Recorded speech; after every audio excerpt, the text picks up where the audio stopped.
अस्सलाम वालेकुम नाज़रीन, माशाअल्लाह डिज़ाइंस में खुश आमदीद।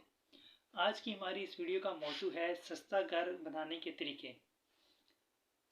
आज की इस महंगाई के दौर में हर इंसान की ख्वाहिश है कि घर की तामीर कम खर्च में मुकम्मल की जाए, लेकिन घर के तामीराती अखराजात में कमी लाते हुए हम बाज़ ऐसी गलतियां कर जाते हैं जिनकी वजह से घर के मेयार में भी समझौता करना पड़ जाता है। घर की तामीर के वक्त कभी भी कोई ऐसी बचत ना करें जिसकी वजह से घर के तामीराती मेयार पर समझौता करना पड़े।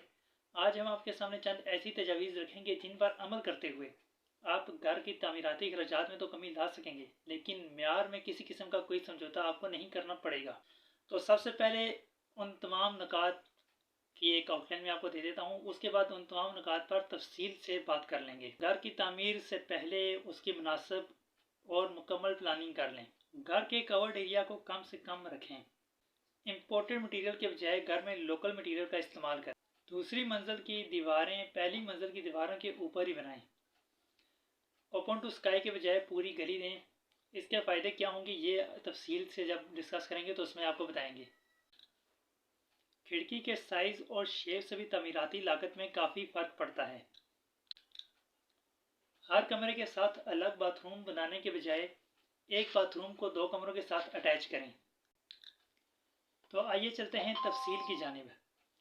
प्रॉपर प्लानिंग की मदद से घर के अखराजात में काफ़ी कमी आ सकती है। जब भी आप घर की तामीर शुरू करने लगें तो उससे पहले ही इस बात के मुतालिक फ़ैसला कर लें कि आपने घर में कौन सा कमरा किस जगह पर बनाना है और किस साइज़ का बनाना है। अगर आप इस चीज़ का पहले से फ़ैसला नहीं करेंगे और तामीर शुरू कर देंगे तो बार बार तोड़ फोड़ करना पड़ेगी।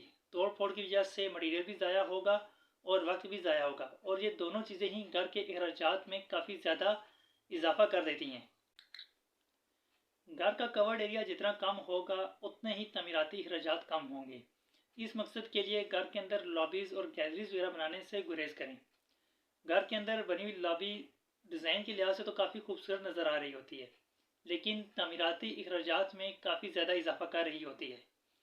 अगर आपने किसी ठेकेदार के साथ कॉन्ट्रैक्ट किया है कि वो 3000 रुपये फ़ी मरबा फुट के हिसाब से आपको घर का ग्रे स्ट्रक्चर बना के देगा, तो सिर्फ 10 बाई 6 फुट की लॉबी ही आपको 1,80,000 रुपये में पड़ रही होगी। इसके अलावा उसकी फिनिशिंग वगैरह के अखराजात अलग से आपके ज़िम्मे होंगे। तो इन अखराजात को बचाते हुए लॉबी से गुरेज करें और लॉबी के बजाय उस एरिया को ओपन छोड़ दें या किसी और मकसद के लिए इस्तेमाल करें, क्योंकि लॉबी का एरिया बिल्कुल डेड होता है, सिर्फ आमदोरफ्त के लिए इस्तेमाल हो सकता है। किसी और मकसद के लिए लॉबी का एरिया आप इस्तेमाल नहीं कर सकेंगे। इम्पोर्टेड मटीरियल के बजाय लोकल मटीरियल का इस्तेमाल करें। लोकल मटीरियल काफ़ी सस्ता मिल जाता होता है इम्पोर्टेड मटीरियल के मुकाबले में। इसके अलावा इम्पोर्टेड मटीरियल के कुछ नुकसान ये भी होते हैं कि बाज़ औक़ात आप कुछ मटीरियल ख़रीद लाते हैं और जब दोबारा मार्केट में जाते हैं तो जो मटीरियल आपने पहले ख़रीदा है उसके साथ का मटीरियल मार्केट में दस्तयाब ही नहीं होता। इसकी वजह से आपको पहले वाला जो मटीरियल आपने ख़रीदा होता है, जो इस्तेमाल कर चुके होते हैं, वो भी ज़ाया करके दोबारा से सारा मटीरियल नया ख़रीद के इस्तेमाल करना पड़ता है। दूसरी मंजिल तामीर करते हुए दीवारें नीचे वाली मंजिल की दीवारों के ऊपर ही बनाएं। इस तरह आपको छत के अंदर फालतू स्टील रिइंफोर्समेंट की ज़रूरत नहीं पड़ेगी, क्योंकि दीवारें ऊपर वाली दीवारों का लोड उठा लेंगी। घर में वेंटिलेशन के लिए छोटे छोटे ओपन टू स्काई देने के बजाय एक ही पूरी गली दे दें। गली से एक तो आपको घर के लिए मुनासिब वेंटिलेशन मिल जाएगी। इसके अलावा गली का ये फ़ायदा होगा कि घर में जितने भी पानी और सीवरेज वगैरह के पाइप्स होंगे वो सारे उस गली से होते हुए बाहर की तरफ आ जाएंगे। मुस्तकबिल में अगर किसी पाइप में कोई मसला बन जाता है, आपको कोई पाइप तब्दील करना पड़ता है, तो घर के फर्श को छेड़े बगैर आप सिर्फ उस गली में ही खुदाई वगैरह करके उस पाइप को तब्दील कर सकते हैं। घर में खिड़कियां मुनासिब साइज़ की लगाएं। इसके अलावा खिड़कियां चौकोर लगाएं। गोल खिड़कियों की वजह से तमीराती लागत में इजाफा होता है। अगर खिड़की बहुत बड़े साइज़ की आप लगाएंगे तो इससे भी घर की लागत में इजाफा हो जाएगा।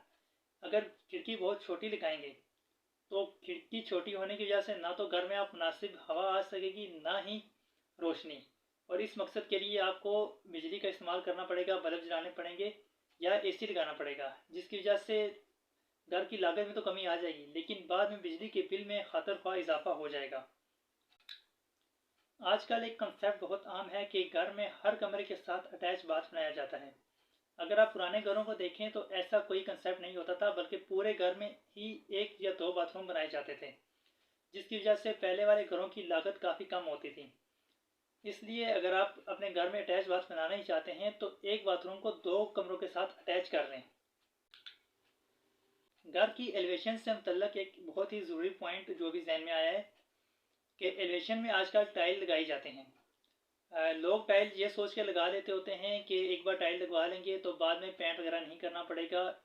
लेकिन एक बात याद रखें कि टाइल की कीमत पेंट के मुकाबले में काफ़ी ज़्यादा होती है।